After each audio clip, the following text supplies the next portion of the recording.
저는 올해 66입니다. 이 나이가 되니까 참 많은 생각이 들더라고요. 돌이켜보면 제 인생이 순탄했던 적은 별로 없었던 것 같습니다. 특히 27살 때 결혼해서 10년 이상을 함께 산 남편과의 이혼은 정말 큰 상처였죠. 남편의 잘못으로 합의 이혼을 했습니다. 자세한 내용은 말하고 싶지 않아요. 다만 그때의 배신감과 허탈함은 아직도 생생합니다. 그래도 저는 무너질 수 없었어요. 딸 하나, 아들 하나를 키워야 했으니까요. 아이들한테 미안하고 또 미안했습니다. 아빠 없이 자라게 해서요. 그때부터 저는 미용실을 운영하기 시작했습니다. 원래 미용 기술이 있었던 건 아니에요. 밑바닥부터 배워서 시작했죠. 새벽같이 일어나서 밤늦게까지 일했습니다.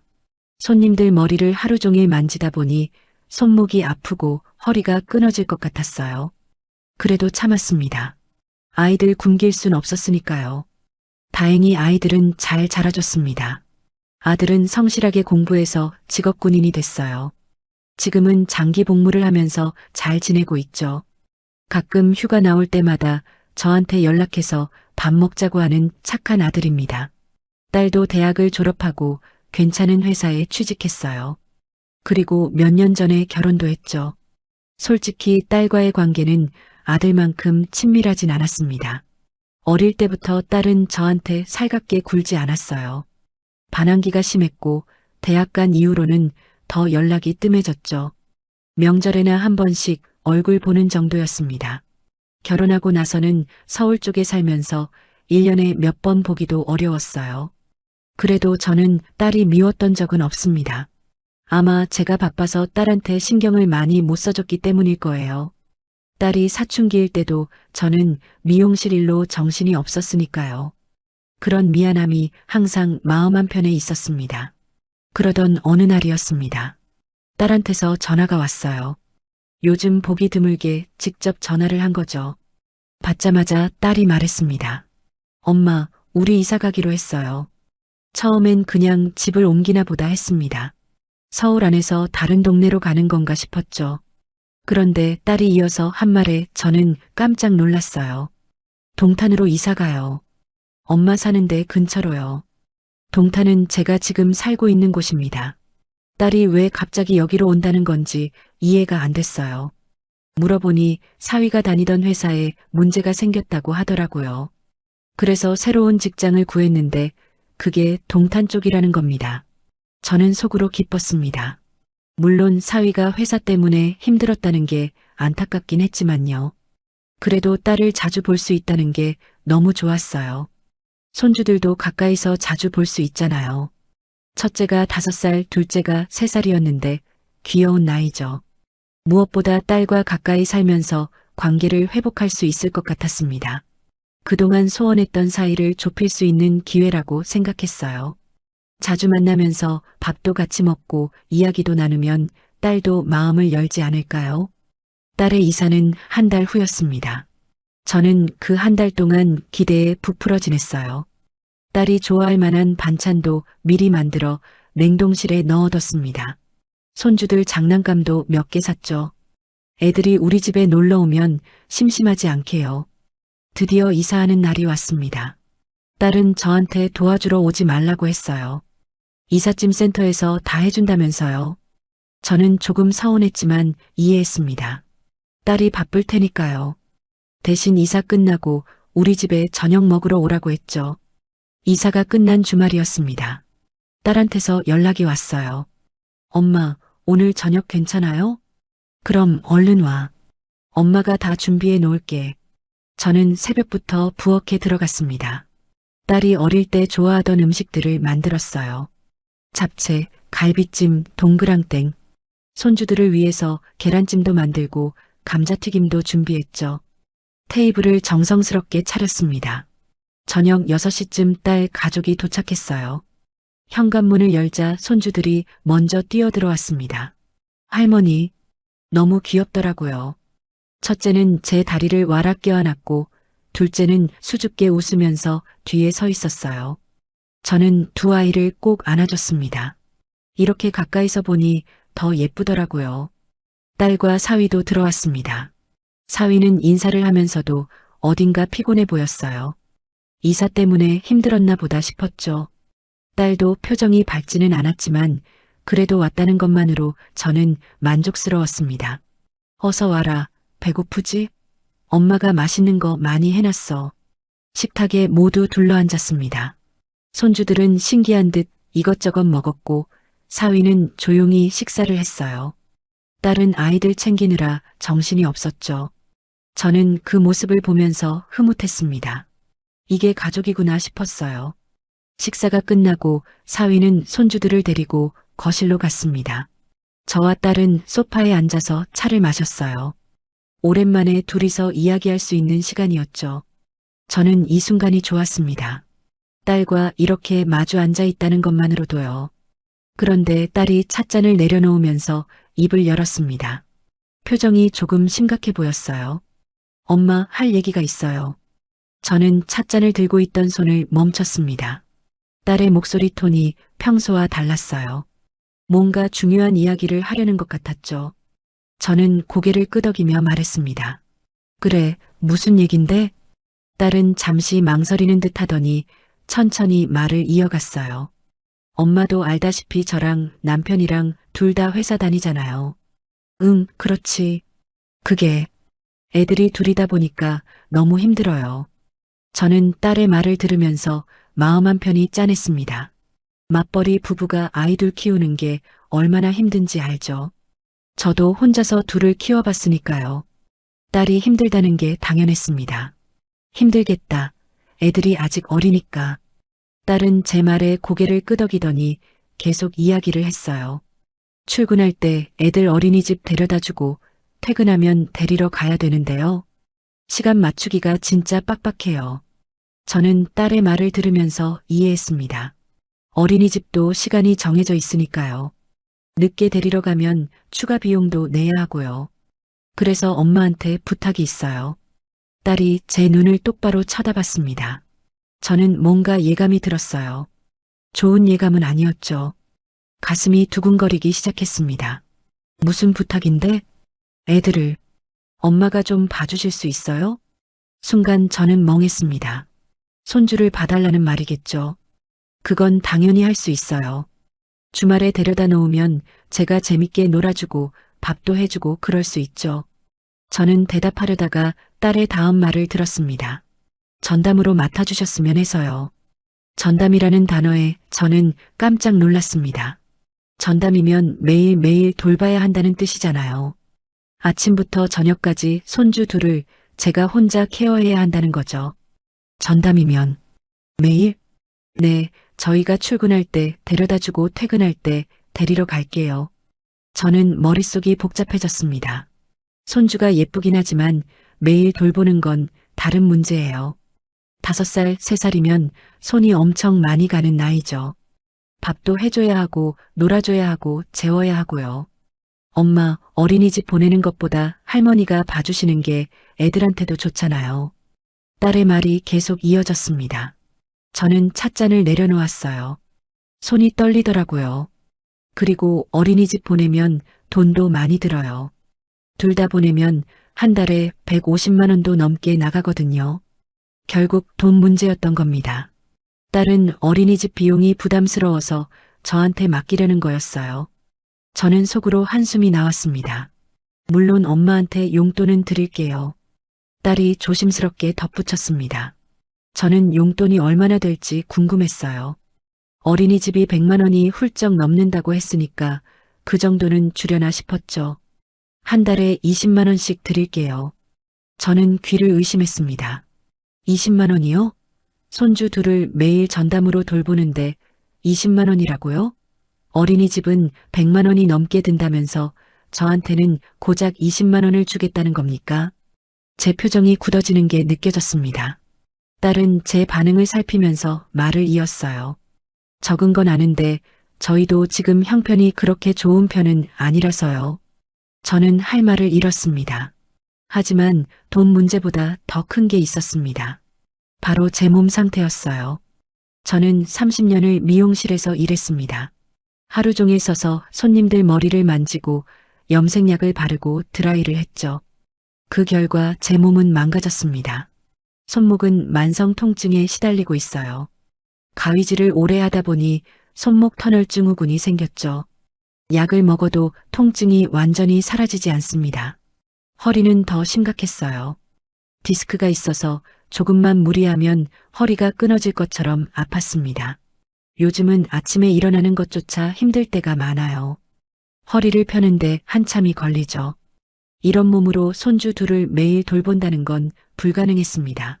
안아달라고 조를 텐데 제가 안아줄 수 있을까요? 게다가 애들은 가만히 있지 않습니다. 뛰어다니고 싸우고 울고 떼쓰죠. 그걸 하루 종일 감당하려면 체력이 있어야 해요. 66살, 그것도 몸이 성한 게 하나 없는 제가 할 수 있는 일이 아니었습니다. 저는 딸을 바라봤습니다. 딸은 제 대답을 기다리고 있었어요. 기대에 찬 눈빛이었죠. 저는 최대한 부드럽게 말하려고 노력했습니다. 미안한데 전담으로는 힘들 것 같아. 딸의 표정이 순식간에 변했습니다. 기대하던 얼굴에서 실망으로 바뀌더니 곧 불만으로 변했어요. 왜요? 엄마 손주인데. 손주라서 더 잘해주고 싶은데 엄마 몸이 지금 안 좋거든. 저는 제 손목을 만지작거렸습니다. 지금도 은은하게 통증이 느껴졌어요. 미용실 30년 하면서 손이랑 허리가 많이 상했어. 병원 다니면서 치료받고 있는데 매일 애들 돌보는 건 무리야. 딸은 제 말을 듣는 둥 마는 둥 했습니다. 표정이 점점 굳어지는 게 보였어요. 그래도 주말에는 봐줄 수 있어. 너희도 쉬어야 되니까 토요일이랑 일요일은 엄마가 최대한 봐줄게. 저는 최선의 타협안을 제시했습니다. 주말이면 이틀이에요. 이틀 정도는 제가 참고 견딜 수 있을 것 같았죠. 약을 먹고 버티면 되니까요. 하지만 딸은 만족하지 못했습니다.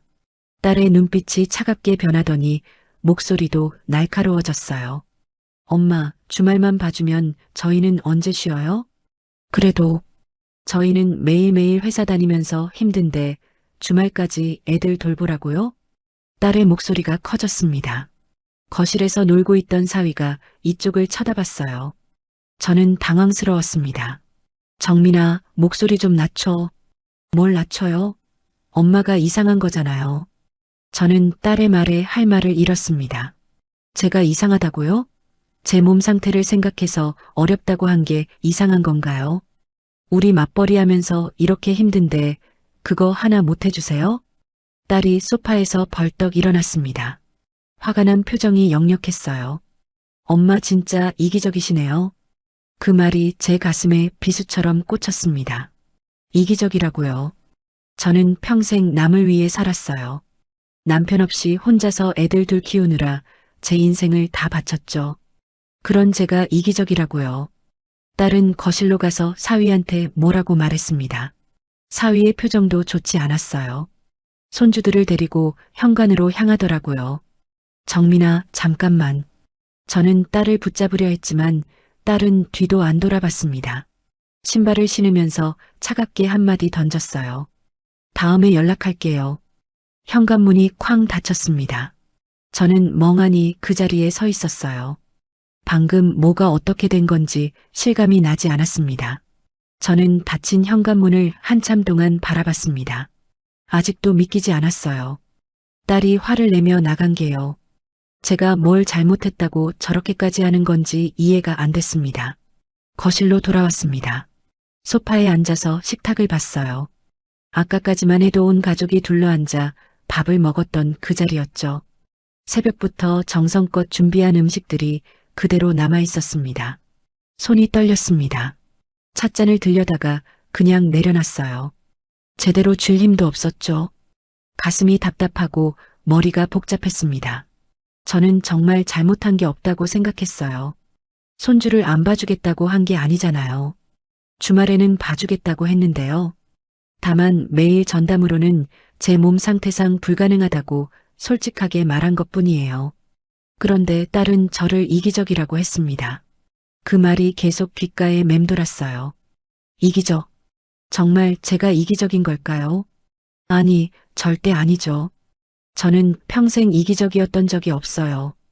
20년 전 남편과 이혼한 후부터 저는 오직 아이들을 위해 살았습니다. 제 인생 같은 건 생각할 겨를도 없었어요. 새벽같이 미용실 문을 열고 밤늦게 닫았죠. 손님이 있으면 저녁 먹을 시간도 없이 일했습니다. 손목이 아파도 참았어요. 허리가 끊어질 것 같아도 견뎠죠. 아이들 학원비, 등록금 때문이었습니다. 제 건강 따위는 중요하지 않았어요. 아이들만 잘 크면 됐으니까요. 그렇게 키운 딸이 이제 와서 저한테 이기적이라고 했습니다. 자기들 편하자고 저한테 손주를 떠맡기려는 게 누가 이기적인 건데요? 저는 소파에 깊이 몸을 묻었습니다. 눈을 감았지만 잠은 오지 않았어요. 딸의 차가운 표정이 계속 떠올랐죠. 사위의 불편한 얼굴도요. 특히 사위요. 주방에서 설거지하는 척하면서 저희 대화를 다 듣고 있었던 게 분명했어요. 딸이 목소리를 높이기 시작할 때 사위가 슬쩍 이쪽을 쳐다봤거든요. 그때 사위의 표정이 영 좋지 않았습니다. 아마 사위도 저를 나쁘게 봤겠죠. 장모가 손주도 안 봐주려 한다고 생각했을 거예요. 생각할수록 화가 났습니다. 20만 원이요. 제가 돈이 필요해서 손주를 봐주는 게 아니에요. 손주가 예뻐서 봐주는 건데 20만 원으로 저를 고용하려 한 거잖아요. 아니, 고용도 아니에요. 어린이집이 100만 원 넘게 든다면서 저한테는 20만 원이요? 이건 저를 싸구려 베이비시터로 본 거죠. 아니, 베이비시터보다 못한 대우예요. 저는 한숨을 쉬었습니다. 화를 내봤자 소용없었어요. 딸은 이미 가버렸으니까요. 그래도 마음이 너무 안 좋았습니다. 시계를 봤어요. 저녁 9시였죠. 딸이 집에 도착했을 시간이었습니다. 저는 휴대폰을 집어들었어요. 딸한테 전화를 걸어야 할 것 같았습니다. 이대로 끝내면 안 될 것 같았어요.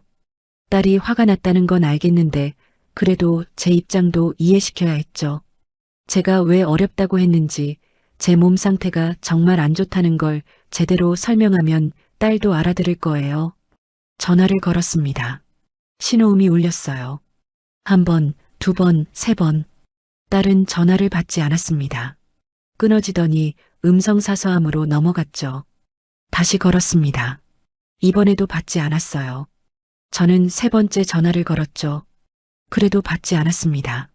문자를 보냈습니다. 정민아, 엄마야. 전화 좀 받아라. 이야기 좀 하자. 문자를 보내고 답장을 기다렸어요. 10분이 지나도 답장이 없었습니다. 20분, 30분. 1시간이 지나도 딸은 아무 반응이 없었어요. 저는 불안했습니다. 딸이 정말 화가 많이 난 게 분명했죠. 그래도 이렇게까지 연락을 안 받을 줄은 몰랐어요. 다음 날 아침이 됐습니다. 저는 제대로 잠을 못 잤어요. 뒤척이다가 새벽 5시쯤 일어났죠. 휴대폰을 확인했지만 딸한테서 연락은 없었습니다. 또 전화를 걸었습니다. 역시 받지 않았어요. 문자도 보냈죠. 정민아, 엄마가 미안해. 그래도 너무 이러지 마라. 전화 한 번만 받아줘. 하루가 지났습니다. 이틀이 지났어요. 사흘째 되는 날에도 딸은 연락이 없었습니다. 전화는 받지 않고 문자는 읽지도 않았어요. 일주일이 지났습니다. 딸은 여전히 연락이 없었어요. 저는 매일 전화를 걸고 문자를 보냈지만 소용없었죠. 그러던 어느 날 저녁이었습니다. 저는 잠시 집 주변을 걷고 있었습니다. 허리가 너무 아파서 천천히 걸었죠. 휴대폰이 울렸습니다. 문자였어요. 저는 깜짝 놀라서 휴대폰을 꺼냈죠. 딸한테서 온 문자였습니다. 드디어 연락이 왔다는 안도감에 손이 떨렸어요. 저는 서둘러 문자를 열어봤습니다. 엄마한테 너무 실망했어요. 첫 문장부터 저는 가슴이 철렁했습니다. 실망이요. 계속 읽었어요. 저희가 얼마나 힘든지 생각도 안 하시고 엄마 편한 것만 생각하시네요. 앞으로 애들 봐줄 거 아니면 딱히 볼 일 없을 것 같아요. 저는 그 자리에 멈춰 섰습니다. 다리에 힘이 풀렸어요. 애들 봐줄 거 아니면 볼 일 없다고요. 딸이 저한테 이런 말을 하다니요. 손이 떨려서 휴대폰을 제대로 쥘 수가 없었습니다. 문자를 다시 읽었어요. 읽을수록 화가 치밀어 올랐죠. 저는 딸의 엄마예요. 그냥 손주 돌봐주는 기계가 아니란 말이에요. 어떻게 자식이 엄마한테 이런 말을 할 수 있죠? 길 한가운데 서서 한참을 있었습니다. 지나가는 사람들이 쳐다봤지만 신경 쓰이지 않았어요. 제 머릿속은 온통 딸의 문자로 가득했습니다. 집에 도착했습니다. 현관문을 열고 들어가서 주저앉았어요. 눈물이 났습니다. 억울하고 화나고 슬펐죠. 저는 딸을 위해 평생을 살았어요. 그런데 딸은 저를 이렇게밖에 생각하지 않았습니다. 손주 돌봐주는 용도로만 필요한 거예요. 그날 밤 저는 잠을 이룰 수 없었습니다. 천장을 보면서 생각했어요. 이게 맞나? 제가 뭘 잘못한 걸까? 아니, 저는 잘못한 게 없어요. 딸이 선을 넘었습니다. 완전히 넘어버렸어요.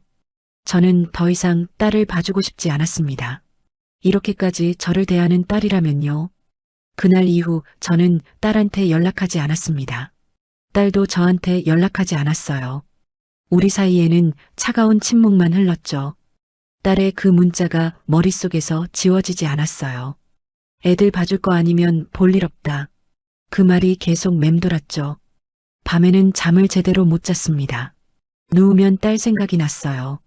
어릴 때 딸의 모습이 떠올랐죠. 초등학교 입학식 때 새 옷을 입고 싱글벙글하던 얼굴. 중학교 때 시험 잘 봤다고 좋아하던 모습. 그런 딸이 이제는 저를 이렇게 대합니다. 저는 대체 딸을 어떻게 키운 걸까요? 뭐가 잘못된 걸까요? 밤마다 이런 생각에 잠 못 이루곤 했어요. 일주일이 지났습니다. 딸한테서 아무 연락이 없었어요. 저도 연락하지 않았죠. 사실 연락하고 싶지 않았습니다. 딸이 먼저 사과해야 한다고 생각했어요. 2주일이 지났습니다. 여전히 소식이 없었어요. 저는 점점 마음이 단단해졌죠.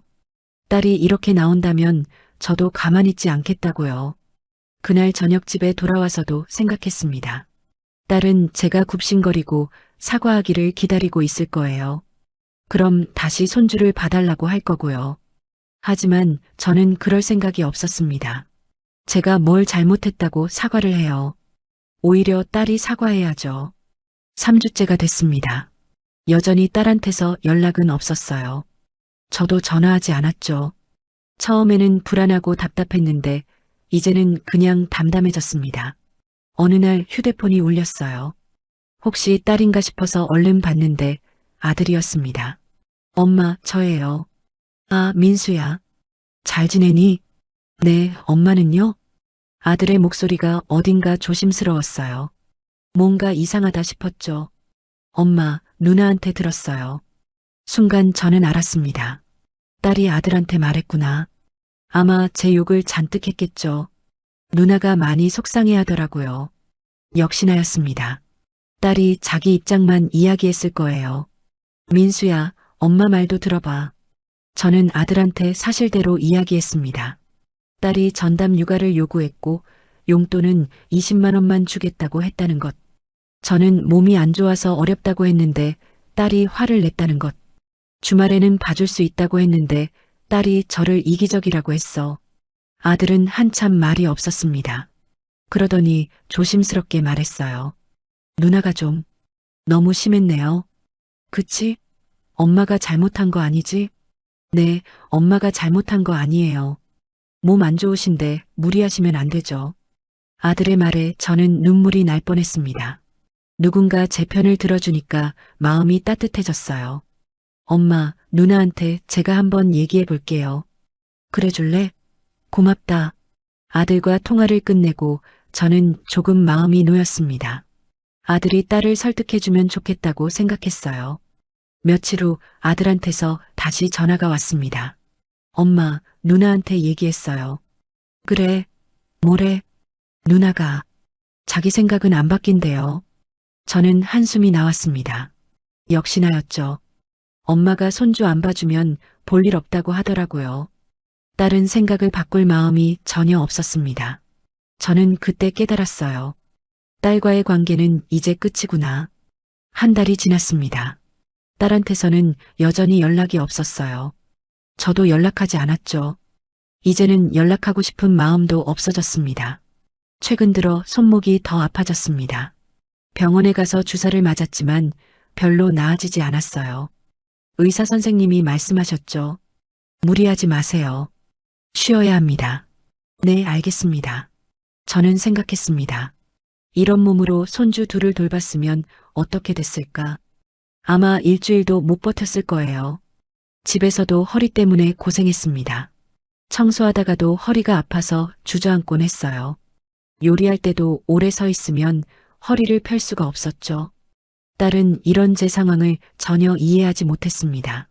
아니, 이해하려고 하지 않았어요. 자기들 편한 것만 생각했죠. 밤에 혼자 누워서 생각했습니다. 딸과 가까이 산다는 게 이제는 부담스러웠어요. 언제 마주칠지 모르잖아요.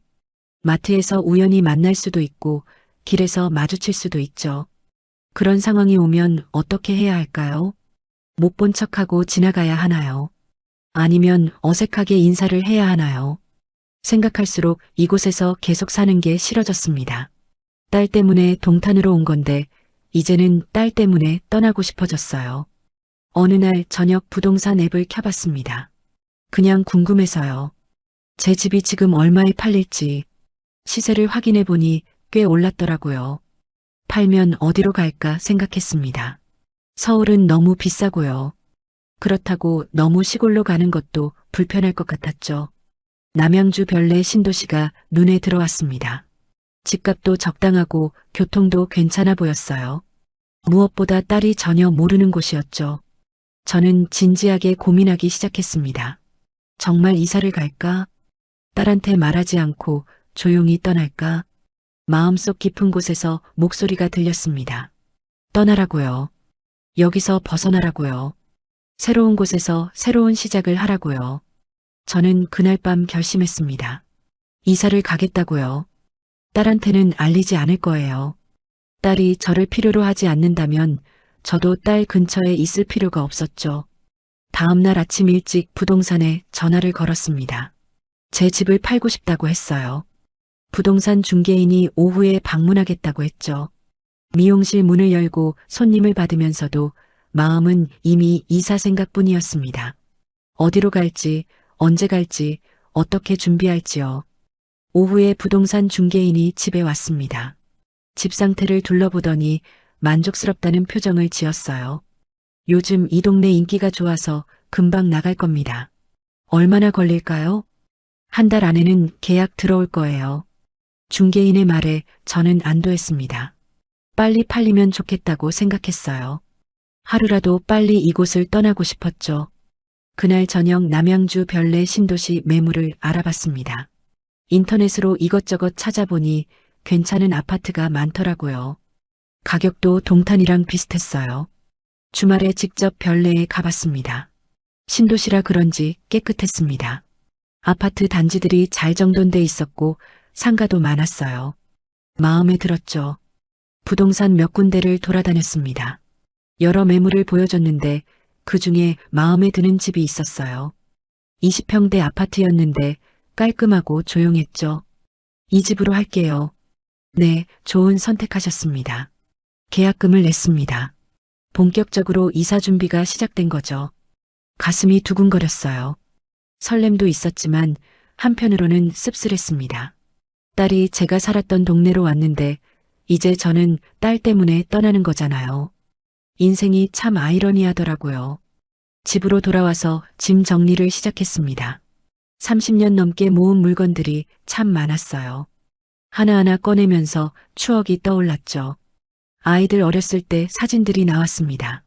딸이 유치원 다닐 때 찍은 사진이었어요. 해맑게 웃고 있는 얼굴을 보니 마음이 아팠습니다. 이렇게 예쁘게 키운 딸인데요. 어쩌다가 우리 사이가 이렇게 됐을까요? 사진을 한참 들여다보다가 상자에 넣었어요. 일주일 후 동탄집 계약이 들어왔습니다. 중개인 말대로 빨리 팔렸죠. 한 달 후 잔금을 치르고 이사하기로 했어요. 그 한 달 동안 저는 차근차근 준비했습니다. 그 한 달 동안 딸한테서 연락은 없었습니다. 저도 연락하지 않았어요. 딸은 제가 이사 간다는 것도 모르고 있었죠. 사실 말해야 하나 고민했습니다. 그래도 딸인데 이사 간다는 소식은 알려줘야 하지 않을까요? 하지만 곧 생각을 바꿨어요. 딸이 저한테 뭐라고 했죠. 손주 안 봐주면 볼 일 없다고요. 그렇다면 이사 가는 것도 알릴 필요가 없죠. 어차피 딸은 저한테 관심도 없으니까요. 이사 날이 다가왔습니다. 짐을 다 쌌고 이삿짐 센터도 예약했어요. 마지막으로 집안을 둘러봤습니다. 이 집에서 딸과 마지막으로 밥을 먹었었죠. 그날 저녁이 떠올랐어요. 정성껏 차린 식탁, 손주들의 웃음소리, 그리고 딸의 차가운 말들. 저는 고개를 저었습니다. 이제 그만 생각하자고요. 과거는 과거일 뿐이에요. 이사 당일이 됐습니다. 이삿짐 기사들이 와서 짐을 옮겼어요. 가구들이 하나둘 나가는 걸 보면서 실감이 났습니다. 정말 떠나는구나. 별내 신도시 새 아파트에 도착했습니다. 깨끗한 집이 저를 맞이했어요. 이제 여기가 제 집이죠. 짐을 풀면서 생각했습니다. 딸은 언제쯤 제가 이사 간 걸 알까요? 아마 한참 후에 알겠죠. 그때 딸이 어떤 반응을 보일지 궁금하긴 했어요. 하지만 그건 중요하지 않았습니다. 딸이 뭐라고 하든 상관없었어요. 저는 제 인생을 살 거니까요. 밤이 됐습니다. 새 집에서 처음 맞는 밤이었어요. 창문을 열었더니 시원한 바람이 들어왔죠. 저는 책상 앞에 앉았습니다. 종이와 펜을 꺼냈어요. 써야 할 게 있었죠. 유언장이었습니다. 아직 쓰기엔 이르다고 생각할 수도 있지만 미리 준비해두는 게 좋을 것 같았어요. 언제 무슨 일이 생길지 모르니까요. 펜을 들었습니다. 한참 생각하다가 쓰기 시작했어요. 제 재산은 모두 아들한테 가도록 했습니다. 딸 이름은 쓰지 않았어요. 딸은 저를 필요로 하지 않았으니까 제 재산도 필요 없겠죠. 다 쓰고 나서 읽어봤습니다. 마음이 편했어요. 이제 제 재산이 어디로 갈지 확실해졌으니까요. 나중에 제대로 된 유언장을 공증받아야겠다고 생각했습니다. 법적으로 확실하게 해둬야 딸이 나중에 재산을 요구할 수 없을 테니까요. 유언장을 서랍에 넣고 침대에 누웠습니다. 천장을 보면서 생각했어요. 앞으로 어떻게 살아야 할까? 이제는 남한테 의존하지 않겠다고 다짐했습니다. 딸한테도 의존하지 않을 거예요. 아들한테도 짐이 되지 않을 거고요. 제 힘으로 제 노후를 챙길 겁니다. 몸이 아프면 병원 다니면서 치료받고요. 외로우면 이웃들과 친하게 지내면 되죠. 딸은 이제 제 인생에서 없는 사람이라고 생각하기로 했습니다. 슬프지만 어쩔 수 없어요. 딸이 먼저 저를 버렸으니까요. 창밖을 봤습니다. 별이 보였어요. 여기는 공기가 좋아서 그런가 별이 많았습니다. 저는 별을 보면서 기도했습니다. 앞으로 제 인생이 평화롭기를요. 더 이상 상처받지 않기를요. 눈을 감았습니다. 피곤했지만 마음은 가벼웠어요. 짐을 내려놓은 기분이었죠. 이제 새로운 시작입니다. 66의 나이에 다시 시작하는 거예요. 늦었다고 생각할 수도 있지만 저는 그렇게 생각하지 않았어요. 인생은 언제든 새롭게 시작할 수 있으니까요. 나이는 중요하지 않아요. 중요한 건 마음가짐이죠. 저는 다짐했습니다. 이제부터는 저를 위해 살겠다고요. 남을 위해 희생하지 않겠다고요. 제 행복을 최우선으로 생각하겠다고요. 딸이 뭐라고 하든 상관없습니다. 저는 제가 옳다고 생각하는 길을 갈 거예요. 그게 제 인생이니까요. 별내에서의 새 생활이 시작됐습니다. 아침에 일어나면 창문을 열고 신선한 공기를 마셨어요. 동탄에서는 느낄 수 없던 여유로움이었죠. 이웃들과도 인사를 나누기 시작했습니다. 옆집 아주머니는 저와 비슷한 나이였어요. 복도에서 마주칠 때마다 반갑게 인사를 건넸죠. 새로 오셨죠? 어디서 오셨어요? 동탄에서 왔어요. 아, 여기 공기 좋죠? 저도 서울에서 왔는데 너무 만족하고 있어요. 이웃들과 이야기를 나누면서 마음이 편해졌습니다. 아무도 제게 뭘 요구하지 않았어요. 그냥 평범한 이웃으로 지낼 수 있었죠. 한 달이 지났습니다. 별내 생활에 완전히 적응했어요. 근처 마트도 찾았고 병원도 알아뒀죠. 손목과 허리 치료를 받으러 정기적으로 다녔습니다. 딸 생각은 가끔씩 났습니다. 완전히 잊을 수는 없었어요. 그래도 예전만큼 마음 아프지는 않았죠. 시간이 약이라는 말이 맞나 봅니다. 아들한테는 이사했다고 연락했어요. 엄마, 갑자기 왜 이사를 하셨어요? 엄마가 새로운 환경에서 살고 싶어서. 누나는 알아요? 아니, 말 안 했어.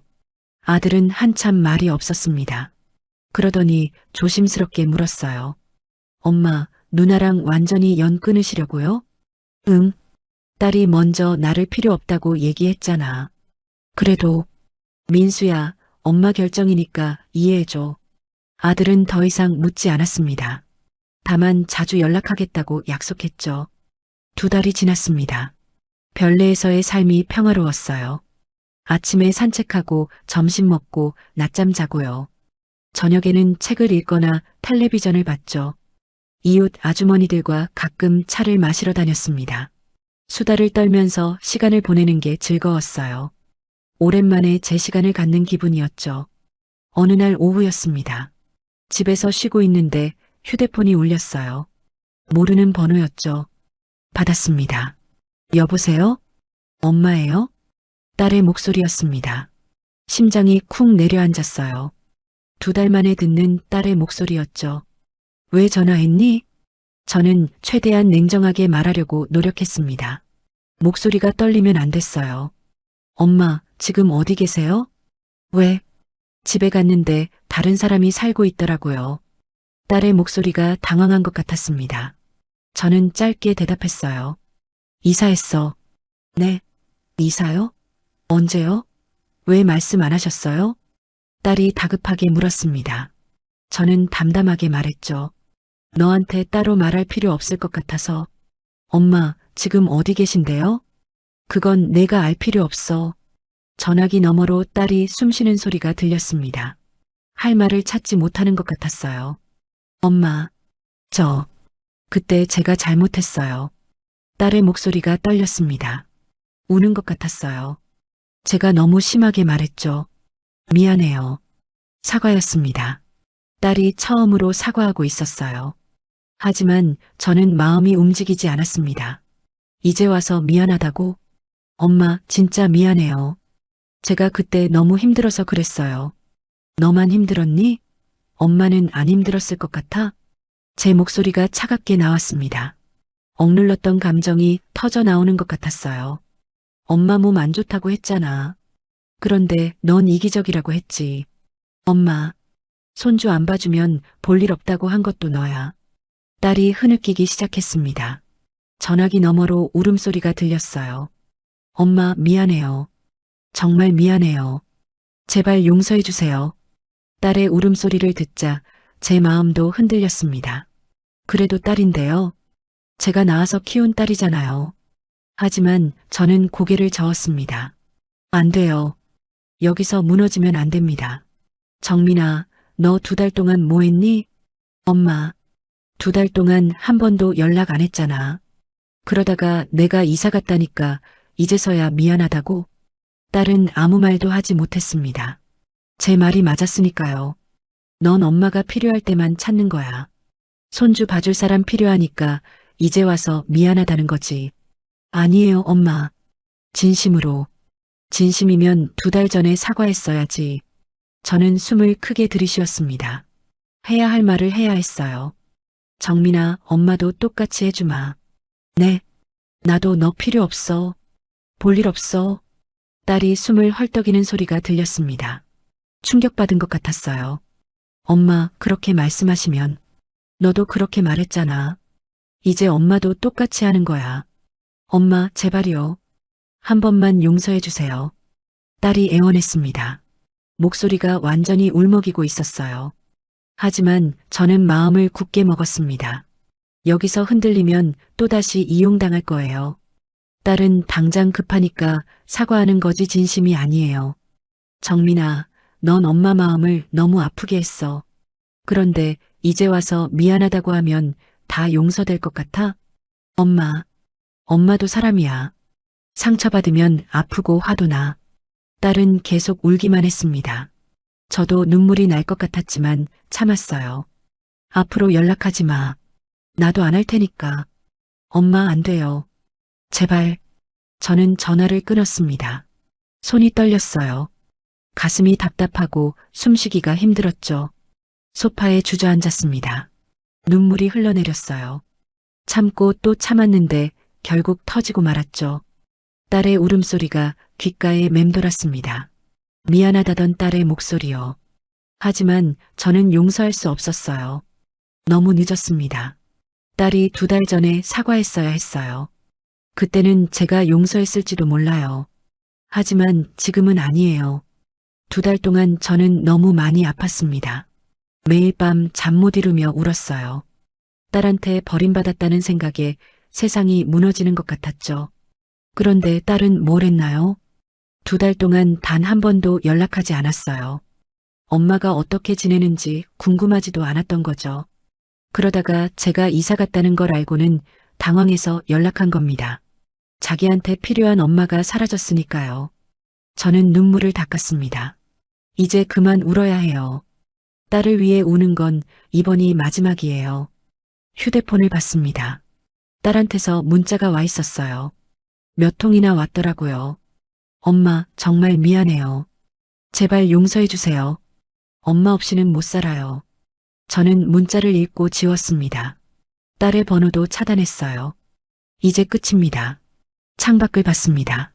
해가 지고 있었어요. 노을이 아름다웠죠. 저는 노을을 보면서 생각했습니다. 이제 정말 새로운 시작이구나. 딸과의 인연도 끝났으니까요. 슬프지만 어쩔 수 없어요. 딸이 제 마음을 너무 아프게 했습니다. 용서할 수 없을 만큼요. 뒤늦게 후회해봤자 소용없어요. 딸과의 통화 이후 일주일이 지났습니다. 처음 며칠은 힘들었어요. 딸의 울음소리가 계속 떠올랐죠. 하지만 시간이 지나면서 마음이 차분해졌습니다. 제가 내린 결정이 옳았다고 생각했어요. 딸은 진심으로 반성한 게 아니었습니다. 그저 제가 없어져서 당황한 거였죠. 어느 날 아침 산책을 나갔습니다. 아파트 단지 안에 작은 공원이 있었어요. 벤치에 앉아서 주변을 둘러봤죠. 노인들이 운동하고 있었습니다. 어떤 분은 빠르게 걷기를 하고 계셨고 어떤 분은 스트레칭을 하셨어요. 다들 건강하게 노후를 보내고 계시더라고요. 저도 저렇게 살아야겠다고 생각했습니다. 건강 챙기면서 제 인생을 즐기는 거예요. 옆 벤치에 앉아 계시던 할머니가 말을 걸어오셨습니다. 새로 오신 분이죠? 네, 2달 전에 왔어요. 그 할머니와 이야기를 나누면서 친해졌습니다. 비슷한 나이였고 처지도 비슷하더라고요. 혼자 사시면서 자식들과는 떨어져 지낸다고 했어요. 요즘 자식들은 부모 귀찮아해요. 멀리 떨어져 있는 게 서로한테 좋아요. 할머니의 말에 저는 고개를 끄덕였습니다. 정말 그런 것 같았어요. 저도 딸이랑 안 좋은 일이 있어서 여기로 왔어요. 그래요? 저도 비슷해요. 아들이 며느리 눈치 보느라 저한테 소홀하더라고요. 우리는 서로의 이야기를 나눴습니다. 그러면서 위로가 됐어요. 저만 이런 게 아니구나 싶었죠. 그래도 우리 건강하게 오래 살아야 해요. 자식들 속 썩이지 말고요. 할머니의 말에 저는 웃었습니다. 맞는 말이었어요. 그날 이후로 그 할머니와 자주 만났습니다. 아침마다 공원에서 만나서 산책을 했어요. 이야기도 나누고 차도 마시면서 시간을 보냈죠. 한 달이 더 지났습니다. 별내에서의 생활이 완전히 자리 잡았어요. 이웃들과도 친해졌고 갈 곳도 많아졌죠. 동네 문화센터에서 요가 수업을 듣기 시작했습니다. 허리와 손목에 좋다고 해서요. 처음에는 힘들었지만 점점 익숙해졌어요. 요가 선생님이 말씀하셨습니다. 나이 드셨어도 꾸준히 하시면 좋아지세요. 포기하지 마세요. 저는 포기하지 않았습니다. 일주일에 3번씩 요가를 했어요. 몸이 조금씩 나아지는 게 느껴졌죠. 손목 통증이 전보다 덜했습니다. 허리도 예전만큼 아프지 않았어요. 꾸준한 치료와 운동 덕분이었죠. 요가 수업에서 만난 사람들과도 친해졌습니다. 수업 끝나고 같이 점심 먹으러 가곤 했어요. 다들 좋은 분들이었죠. 언니, 요즘 표정이 밝아지셨어요. 한 분이 말씀하셨습니다. 저는 웃으면서 대답했어요. 그래요? 여기 와서 마음이 편해졌나 봐요. 정말 마음이 편했습니다. 딸 생각은 이제 거의 나지 않았어요. 가끔 떠오르긴 했지만 예전처럼 아프지는 않았죠. 아들하고는 자주 연락했습니다. 한 달에 한 번씩은 만나서 밥을 먹었어요. 엄마 얼굴이 좋아지셨어요. 그래. 엄마 요즘 운동도 하고 친구들도 사귀고 그래. 다행이에요. 누나 얘기는? 아들이 말을 흐렸습니다. 저는 고개를 저었어요. 그 얘기는 하지 말자. 엄마는 이제 괜찮아. 아들은 더 이상 딸 이야기를 꺼내지 않았습니다. 착한 아들이에요. 어느 날 저는 공증사무소를 찾아갔습니다. 유언장을 제대로 작성하기 위해서였어요. 변호사 선생님이 친절하게 설명해 주셨습니다. 유언장은 이렇게 작성하시면 법적 효력이 있습니다. 제 재산을 아들한테만 주고 싶어요. 네, 가능합니다. 유류분 문제가 있긴 하지만 유언장에 명확히 명시하시면 됩니다. 저는 유언장을 작성했습니다. 제 모든 재산은 아들한테 가도록 했어요. 딸 이름은 단 한 번도 쓰지 않았죠. 혹시 따님과 무슨 일이 있으셨나요? 변호사 선생님이 조심스럽게 물으셨습니다. 네, 좀 있었어요. 그래서 이렇게 하려고요. 알겠습니다. 나중에 분쟁 소지가 있을 수 있으니 이유를 명확히 적어두시는 게 좋습니다. 저는 유언장의 이유도 적었습니다. 딸이 저를 어떻게 대했는지, 왜 이런 결정을 내렸는지 상세하게 썼어요. 공증을 마치고 나오니 마음이 홀가분했습니다. 이제 모든 게 정리된 느낌이었어요. 집으로 돌아오는 길에 카페에 들렀습니다. 커피를 마시면서 창밖을 봤어요. 사람들이 오가고 있었죠. 저는 생각했습니다. 이제 남은 인생은 완전히 제 것이구나. 30년 넘게 남을 위해 살았습니다. 남편 위해, 아이들 위해, 손님들 위해요. 제 몸이 아파도 참고 또 참았죠. 하지만 이제는 다릅니다. 앞으로는 저를 위해 살 거예요. 제가 하고 싶은 것을 하고, 제가 만나고 싶은 사람을 만나고, 제가 가고 싶은 곳을 갈 겁니다. 남한테 의존하지 않을 거예요. 특히 자식한테요. 자식은 자식 인생이 있고, 저는 제 인생이 있으니까요. 딸이 저를 필요로 하지 않는다고 했을 때, 저는 상처받았습니다. 하지만 지금 생각해보니 그게 오히려 저를 자유롭게 해준 것 같아요. 딸 때문에 묶여있지 않아도 되니까요. 손주 돌보느라 제 시간을 빼앗기지 않아도 되고요. 저는 커피를 마시면서 미소 지었습니다. 앞으로의 삶이 기대됐어요. 여행도 가고 싶습니다. 몸이 허락하는 한 여기저기 다니면서 구경하고 싶어요. 친구들과 함께 제주도도 가고 싶고 경주도 가보고 싶어요. 취미 생활도 할 겁니다. 요가 말고도 그림 그리기나 악기 배우기도 좋을 것 같아요. 늦었다고 생각하지 않아요. 지금이라도 시작하면 되니까요. 무엇보다 건강을 잘 챙길 겁니다. 꾸준히 병원 다니고 운동하고 잘 먹을 거예요. 오래오래 건강하게 살고 싶으니까요. 자식들한테 짐이 되지 않을 겁니다. 제 노후는 제가 책임질 거예요. 그게 제가 할 수 있는 마지막 책임감이죠. 카페를 나와 집으로 걸어갔습니다. 저녁 해질녘이었어요. 하늘이 붉게 물들어 있었죠. 집에 도착해서 저녁을 준비했습니다. 간단하게 된장찌개와 밥을 차렸어요. 혼자 먹는 밥이지만 맛있었죠. 식사를 마치고 설거지를 했습니다. 설거지하면서 창밖을 봤어요. 어둠이 내리고 있었죠. 저는 생각했습니다. 내 인생은 지금부터가 진짜 시작이구나. 66이라는 나이가 늦은 게 아니에요. 아직 할 수 있는 게 많습니다. 살아갈 날들도 많이 남아있고요. 저는 그날들을 제 방식대로 살 겁니다. 누구한테도 휘둘리지 않고 제가 원하는 대로요. 딸은 이제 제 인생에서 없는 사람이에요. 슬프지만 받아들였습니다. 어쩔 수 없는 일이니까요. 대신 저는 저를 찾았습니다. 남을 위해 사느라 잃어버렸던 저 자신을요. 이제 저는 저를 위해 살 겁니다. 당당하게, 떳떳하게, 행복하게요. 그게 제가 선택한 인생입니다. 제가 걸어갈 길이에요.